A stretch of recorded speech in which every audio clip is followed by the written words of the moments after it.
Everyone has a story, and so does everything, antique, vintage, or curio.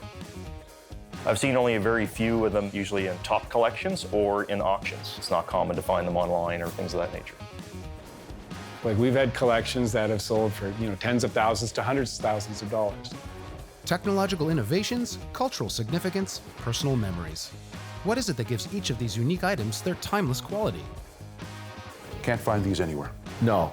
Join us as we blow off the dust and breathe new life into the past and the curious. Today on The Past and the Curious, we're back at some of the artifacts that took us by surprise and revealed their own unique greatness beyond their unassuming origins. Already cherished as prized possessions by their current owners, with the help of our experienced and knowledgeable antiquarians, the full extent of the value of these treasures was uncovered.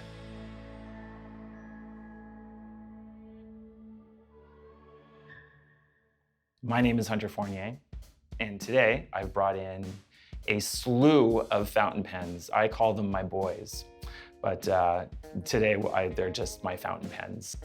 I found these fountain pens sitting in shop windows, back alleys, nooks and crannies in antique markets. The first mention of the fountain pen can be traced back to ancient Egypt in a Fatimid dynasty manuscript. Its translation in 1951 revealed a formal request for a writing tool that would put an end to ink-stained hands and clothing. The solution was a reservoir which kept the ink away from the handled areas. Leonardo da Vinci also saw its value, becoming an early adopter during the Renaissance, but even his endorsement couldn't fast-track a patent, which wasn't obtained until 1809 by Frederick Fulch. Evolution picked up in the late 19th century when inventors like Lewis Waterman and George Safford Parker made names for themselves, Waterman for his anti-leak system and Parker for his self-filling feature. Today, both brands are still sought after and revered by fountain pen enthusiasts and collectors. Well, Hunter, thank you for coming on the show today. Would you like to give us a brief run-through of what you've brought on? Yeah, we have a variety of pens here from the early 1900s. One of my all-time favorites is the Waterman's Red Ripple. It has an extra juicy nib. It gives me a very thick line, and I don't need a lot of pressure to get like some serious line variety. Right. I know I use these every day, but how common were they? So as we're moving into the late 19th and early 20th century, the quill pen is really on a sharp decline, or the dip pen certainly is. But with the advent of the fountain pen, of course, the idea was that it was much simpler to use, it was longer lasting, and it was much cleaner. Companies such as Waterman and Parker, they're sort of increasing in popularity through that time up until the 1920s and 30s and 40s, where the fountain pen is really reaching its peak of popularity. At that point, there wouldn't have been many people in society who wouldn't have had a fountain pen. Some people used to hold on to these fountain pens, and that's all they used. They didn't use anything else. It was their fountain pen, they had it, and that died with that person. These pens are charged, fully charged with a previous life. It's a really wonderful collection with all the various accoutrements as well. If we look at the whole collection altogether, all the pens we're looking at here, we're talking about some serious money. Really? I would think we're looking at even over in excess of $10,000 for the whole collection. What? Wow. So Hunter, I'm fairly sure I know the answer to this question, but would any of these pens be for sale? Not a chance, no. I can't, I don't know if I'd be able to part with any of them. I'm gonna take them to the grave, Right. It's just they're gonna come with me wherever I go. Right. They're friends. Right. You don't get rid of your friends, unless they're really annoying, but I don't have any annoying pens, so I'm not gonna get rid of any of them. I was very impressed with the collection of pens overall. There's really a wonderful variance in the different pieces. There's a great stretch of time represented through the collection. The condition's wonderful. They're all writing, which is very important. It's really a broad overview of fountain pens as a whole.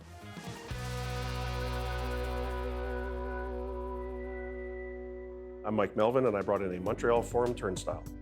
Grew up watching hockey on an 11-inch black and white television, so it's something that Montreal is always going to be part of my life. Why I'm interested in the turnstile is that I believe it is the only one left known to exist, and that I would like to be part of its history. The turnstile gate enforces a one-at-a-time rule, using revolving horizontal arms fixed to a stationary post. Originally invented to control the movement of livestock, turnstile technology found a new purpose when Clarence Saunders, founders of the American supermarket chain Piggly Wiggly, was looking for ways to minimize overhead during the height of the Great War. His idea was to empower consumers by allowing them to fulfill their own shopping lists. This self-serve model was the first of its kind, and though it immediately reduced the need for assistance, it required increased security measures which led to the installation of rotary gates. The system contained customer flow and ensured payment, both huge wins for retail. Today, manual and automatic turnstiles help promote safety in airports, event centers, and numerous other high-traffic spaces by tracking capacity and managing crowds that could create a potential for injury. Significant benefits, all thanks to a machine once restricted to farm use. Welcome, Mike, and out of the gate here, let's give you the turn. What do we have here?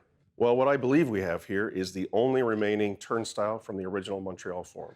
Something that I believe was installed there in 1924 when the Forum was put together, and it remained in use until the 1970s when I think they switched them out for more modern pieces. How did this come into your possession? I was walking through a flea market and spied it at the back of a person's booth space before the show had started. Right place, right time, and I paid pretty close to his full asking price. You can imagine there were likely 16 to 20 of these in the old Montreal Forum, so you think of the number of people that passed through. So our imaginations run wild here. You would have come through this to see whom at the Montreal Forum? 233 concerts to start with. Including Elvis Presley. Including Elvis Presley. Yeah. Political events. I think John Diefenbaker had an event. Pierre Elliott Trudeau, I think, had an event there. Countless hockey games and the fans. Imagine fathers going through this with their sons, taking them to their first hockey game. And those kids today are now older who are going to see this and remember walking through it. And focusing on hockey, you would have come through this to have seen Bobby Hull, Bobby Orr, Gordie Howe, Guy Lafleur, Rocket Richard, Jean Beliveau. You got to come through here to see them. Mike, this has been fun talking about this turnstile. As we've talked about this, I've been thinking, what is this worth? And I think this actually is worth whatever somebody would pay for it. And what I mean by that, if you could find a diehard Montreal Canadian fan and convince that person that this is the only one left on the planet, who knows what you'd get? I've had offers on it, so I've had to put a price tag on it that I thought would dissuade people from making me offers. And I put a $25,000 price tag on it. For insurance purposes, do you have an idea what I should at least insure it for? Because honestly, I'm afraid that as the value goes up and the offers go up, that someone may try to take it, and I'd hate to lose it. Yeah, I'm not a broker, but I think your 25 initially is a good starting point. Great, thank you very much. Mike, this is a phenomenal piece of hockey history. It was great to meet you. Thank you for bringing this in today. Thanks for telling me a little bit more about it. I'd like people to remember that if you find something and you don't know what it is, take it to someone who you can learn more about the item from and hold off on selling it. Value is secondary. It's not about the piece of metal in front of you. It's the story behind it. Coming up on The Past and the Curious. Bruce examines a collection of 1979 Wayne Gretzky rookie cards. Then Lauren delights in the childlike paintings of folk artist Joseph Sleep.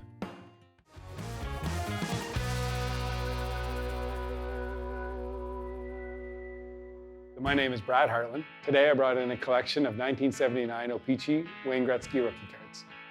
Most people in Canada have a story of a hockey card at some point in their life. Known as the Great One, Wayne Douglas Gretzky began his hockey career in the backyard of his childhood home in Brantford, Ontario, where he honed a skill set that would change sports forever. As a teenager, Gretzky outplayed his much older competitors and teammates and, at the age of 18, was signed by the Edmonton Oilers. In 1999, Gretzky brought his 20-year record-breaking hockey career to a close with the New York Rangers. Since retirement, he stays connected to his beloved sport in multiple ways, always setting an example of humility and greatness for the next generation of players. All right, Brad, good to see you. 26 cards in the shape of the number 99. That's in general. In particular, what do we have here? Yeah, so these are all copies of the 1979 O-Pee-Chee Wayne Gretzky rookie card. To me, it's the holy grail of the hockey card world. What's amazing about this, he retired almost 25 years ago, so for a whole generation, he's just a myth. What did he mean to you and how good was he? Being a hockey player my entire life, I looked up to him, I idolized him, the story of the backyard rink, his relationship with his father. There's so many things that I reflected on in my time in hockey. Obviously not the skill level of Gretzky, of course, but 61 NHL records to this day, right? Yeah, and he's still the biggest seller in the hockey card market today, and it's by quite a large margin. These are all professionally graded by PSA, a company that I work with. PSA stands for Professional Sports Authenticators. The grading, there's 4 different things you look at. It's the centering, the corners, the edges, and the surface. In 1979 at the O-Pee-Chee plant, they were looking to sell bubblegum. Cards were the extra add-on. So they weren't concerned how it was cut. So the cutters would come down, the sheets would shift left to right. So you look at the centering on a lot of Gretzky's, they're off-centered. Also, the edges are rough edges. They didn't care about putting new blades on, which we call the O-Pee-Chee cut, which is allowed on an O-Pee-Chee Gretzky rookie card. So then you have your typical surface flaws as well. What's the best that you have? I actually have it right here. I'd love to show you. So what I have here is a PSA 7, which I bought in 1988 from Dennis at Blue Nose Coin Shop. And I remember he had a wall of maybe 20 or 30 Gretzky rookies, and they were 75 bucks each. He told me he'd give me whatever one I wanted for 70. So I pleaded with my father at the time. I would have been 12 years old. And he lent me the $70, and I picked the nicest one that I could find. My father passed away 12 years ago. It was a big deal when I pried $70 out of him. I was supposed to pay him back $2 a week. I think he quit after 4 weeks and gave me the card. You've had that for 35 years. From an eye appeal standpoint, this card looks much better than a 7, but when you magnify it, there must be an imperfection somewhere on it, and that's why the professionals at PSA assign the grade. This value today is probably around $10,000, but to me, it's priceless. The latest sale of a PSA 10, which there's 2 copies in the world, was just over $5 million Canadian. So that's the most expensive hockey card that has ever sold. So Brad, 26 cards in the shape of the 99, just an incredible collection of Wayne Gretzky rookies. If we were to appraise this, I'm gonna guess, just doing some rough math here, this has to be worth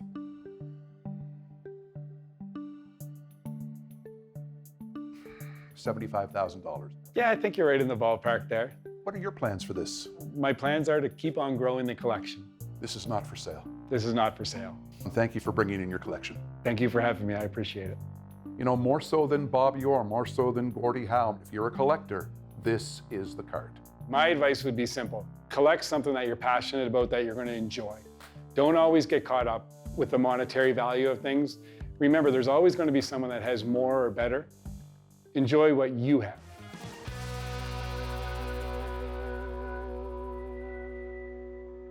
My name is Robert Robinson. I brought in part of my Joe Sleep collection.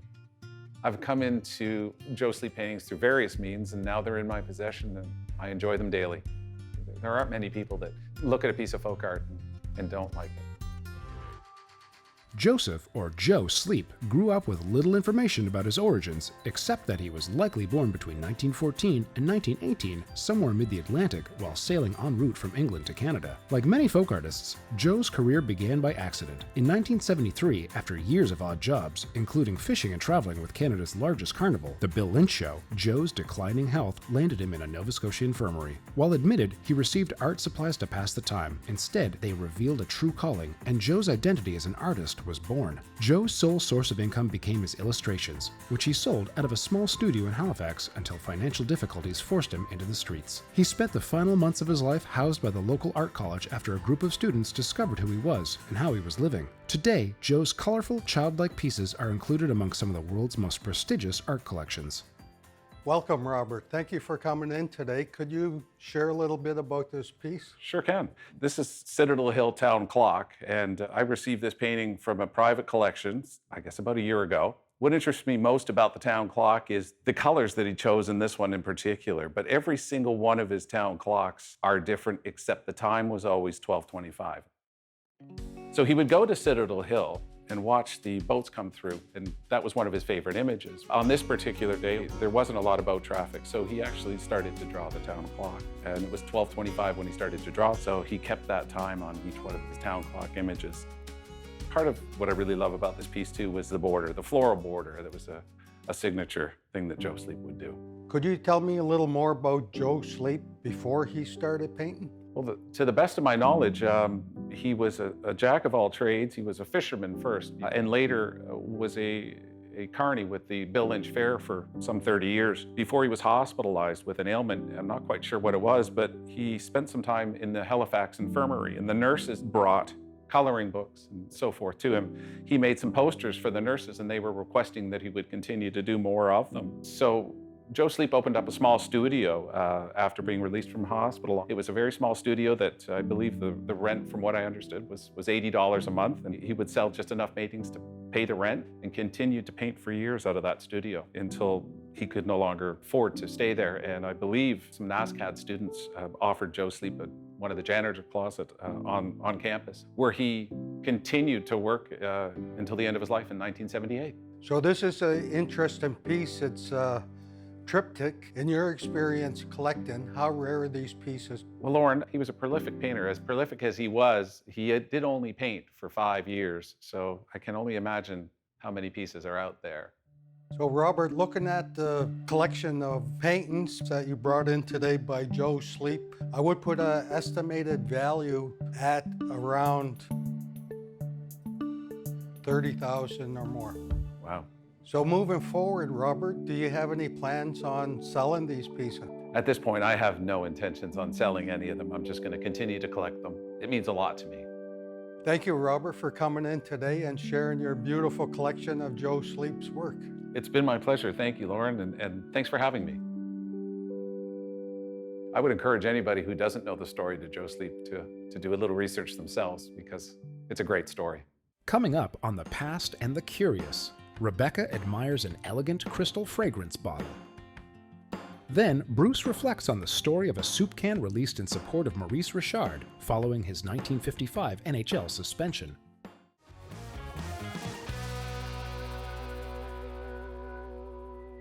My name is Beth McKenna, and I brought in an amberine antique scent bottle. I actually inherited the bottle from a late relative, and I've had it sitting on my windowsill admiring it ever since. While the Egyptians are credited with creating the first applied scents, it is with the French that perfume became an art form.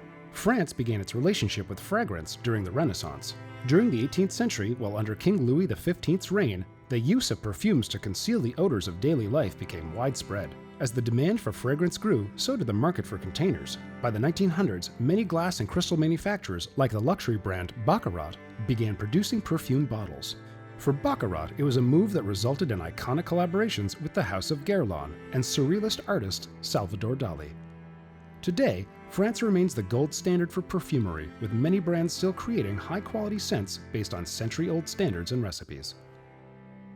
Beth, thank you so much for coming in today. Can you tell me a little bit about what you've brought for us? I have brought, from what I understand, an Amberina perfume bottle. I really don't know anything other than that about the bottle. Rebecca, can you tell me anything more? Absolutely. So this crystal bottle is Baccarat crystal, which is a French crystal. And in fact, I was excited when I was able to find it in a catalog from 1916. Wow. So it's quite an old piece, and it was called the bamboo bottle. And it was in a catalog designed for the spring, and it actually is part of a larger set. Nice. It's absolutely a beautiful piece. Thank you. So Baccarat crystal was founded in 1764 under the permission of King Louis XV of France. They started by just doing glass works, and then into the 1800s, as there was a little bit more disposable income and people wanted finer things, they started producing crystal. So crystal perfume bottles really started being popular in the late 1800s into the early 1900s for Baccarat crystal. And so this piece, dating from about 1916, really puts them in their prime of perfume bottle making. And by the early 1900s, they were actually producing upwards of about 4,000 bottles a day. Wow. Louis XIV, he was all about having perfumes within the palace. In fact, the Palace of Versailles had no bathrooms installed in Ew. it. Quite ew. And hundreds of people lived there. So it's really interesting to think So about. at the time, if you smelled good, you were perceived as being clean. Goodness, I'm glad that we're not quite there anymore. Yeah, me too. Beth, thank you so much for bringing in this beautiful bottle. What are your plans for it? That's a good question. I do it like looking at it sitting on my shelf in my window, but I would be willing to part with it. So, Rebecca, you're the expert. What would the value be on a perfume bottle of that nature? Well, a bottle this quality, dating back to 1916, it's in excellent condition. Under the stopper, it has just tiny little chips, nothing terrible, and this lovely color. I would estimate the value of this bottle to be about $100 to $150. Wow, I had no idea it would be worth even $25. Well, Beth, thank you so much for bringing this beautiful Baccarat crystal perfume bottle to the show today. It's been such a pleasure talking to you about it. I've really enjoyed learning the history of it. With the availability of different chemicals today, perfume is no longer a class-based item. But this beautiful crystal bottle really reminds us of a time when perfume was a status symbol. I had no idea that that one little piece of glass had so much history behind it.